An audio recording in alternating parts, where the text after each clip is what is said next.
extinción de las viejas compañías que integraban Luz y Fuerza del Centro y la creación del nuevo organismo, quedaban salvaguardados los derechos laborales, el contrato colectivo y la titularidad del mismo por el Sindicato Mexicano de Electricistas. Eso fue lo que quiso evitar el Poder Ejecutivo y con ello violentó el marco constitucional. El presidente no tiene facultades. Esto es un asunto que debió tratarse dentro del Poder Legislativo. ¿Por qué en su momento los legisladores de la Cámara de Diputados y del Senado no promovieron una controversia constitucional en contra del decreto? Porque todavía en ese momento, compañeras y compañeros, el bloque de poder de PRI y PAN estaban en una alianza indestructible y hicieron mayoría para evitar la promoción de la controversia constitucional. Hoy todos sabemos que esa alianza está rota, que después de que se balconearon a través de los medios de comunicación, cuando se dio a conocer que hubo un pacto secreto entre 8 personas o personalidades de la política, incluyendo al propio secretario de Gobernación, para tomar acuerdos relacionados con la ley de ingresos y egresos de la Federación, ya considerando la extinción de Luz y Fuerza del Centro. Y nada más les doy un dato: con la suspensión o cancelación del subsidio a las tarifas eléctricas, esos famosos 42,000 millones que decían en los medios de comunicación que iban a parar al bolsillo de los trabajadores, se fueron ahora a distribuir junto con el subsidio de la electricidad de las tarifas eléctricas de Comisión Federal, que es de 96,000 millones de pesos, y el presupuesto que ya tenía asignado Luz y Fuerza del Centro, arriba de los 36,000 millones de pesos. Estamos hablando que se repartieron un botín de más de 160,000 millones de pesos que se fueron a distribuir en distintos estados de la República, casualmente los que hoy van a tener procesos electorales, y ahí quedó el subsidio de la electricidad que iba a favor de la población en México. Entonces, en el aspecto jurídico nosotros hemos avanzado con el reconocimiento en el 5º Tribunal Colegiado de Circuito en materia laboral de que la Junta Federal de Conciliación y Arbitraje no tiene facultades para juzgar un proceso electoral de un sindicato, porque los sindicatos no son organismos públicos de interés público, y eso solamente le corresponde a las propias instancias sindicales. Hemos avanzado en una serie de entrevistas con los ministros de la Corte. Hemos hecho cabildeo con ellos porque hoy sabemos que hay un ministro ponente, Juan Silva Mesa. Es el ministro ponente que tiene que presentar ante el Pleno de la Suprema Corte de Justicia de la Nación un proyecto de dictamen sobre el juicio de amparo del Mexicano de Electricistas en contra del Poder Federal. No hay un tiempo, compañeros. La ley no dice que el ponente tenga tantos días o tantas semanas o tantos meses, no dice.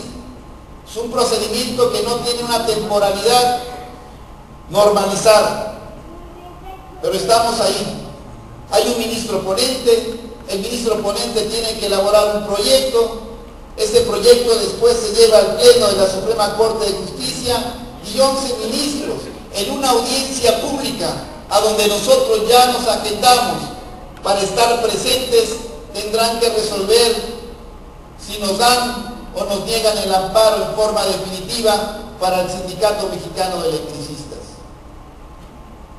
En el aspecto de la lucha internacional de denuncia, hemos acudido a distintos foros. Hemos ido a la Organización Internacional del Trabajo, al Parlamento Europeo, a la Comisión Interamericana de Derechos Humanos, hemos ido al Departamento del Trabajo en Estados Unidos, y en todos los casos solamente a demostrar que el gobierno de Felipe Calderón no está cumpliendo con los convenios internacionales de respeto a la autonomía sindical, a los derechos laborales, a los derechos humanos. Y algunos se molestan, ¿por qué van para afuera?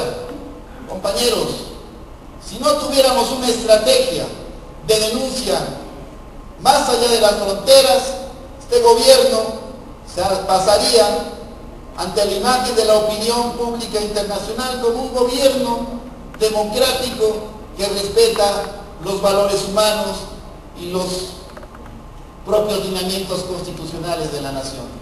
Es importante no dejar este tipo de denuncias. En el plano de la lucha social, hemos concitado a la unidad del movimiento. Al comienzo del movimiento constituimos la Asamblea Nacional de la Resistencia Popular, con más de 100 organizaciones a nivel internacional. Y tanto ha crecido este movimiento que hoy el eje de gravitación del movimiento social en México se llama SNSP. Y nos vamos con una serie de acciones. El 15 de octubre, una magna movilización en la Ciudad de México, a unos días de publicado el decreto. Nos vamos al 11 de noviembre, al primer paro cívico nacional que tuvo repercusiones en por lo menos la mitad de los estados del país. Nos vamos a la toma simbólica del 4 de diciembre para conmemorar la entrada de los ejércitos zapatistas y villistas a la Ciudad de México.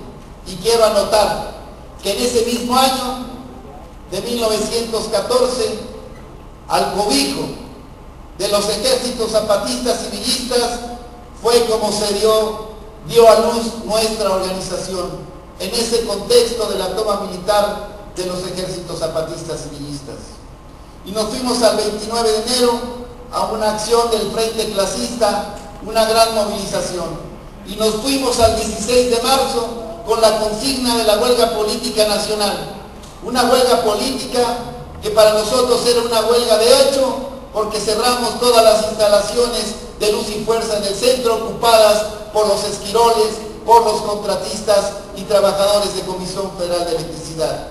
La huelga de hecho duró 48 horas, y después de 48 horas todos fuimos testigos como el Ejército y la Policía Federal Preventiva fueron y rompieron violentamente nuestra huelga política. Y nos tuvimos que replegar, compañeros, para reorganizar nuestra fuerza y lanzar nuevas iniciativas. Y todo esto se ha venido discutiendo en las asambleas generales. No son ocurrencias ni historias que a uno se le ocurren. Es lo que hemos vivido en todos estos meses y lo que se ha venido discutiendo en estas asambleas generales. ¿Y cuál es lo último? Lo último que hemos hecho fue lanzar una iniciativa política para romper el cerco informativo, para buscar reanimar nuestro movimiento, para buscar nuevas opciones de denuncia internacional, para concentrar la fuerza solidaria que en todo el país nos respalda. ¿Cuál fue esa acción, compañeros? Una acción centralizada, una acción que todavía, a 41 días de haberse iniciado, se mantiene viva, que es la huelga de hambre en el Zócalo capitalino y con nuestros compañeros de la división de Toluca. Ahí están nuestros compañeros.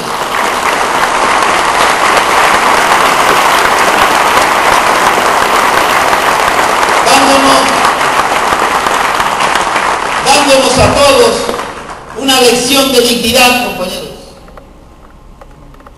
¿Y cuál ha sido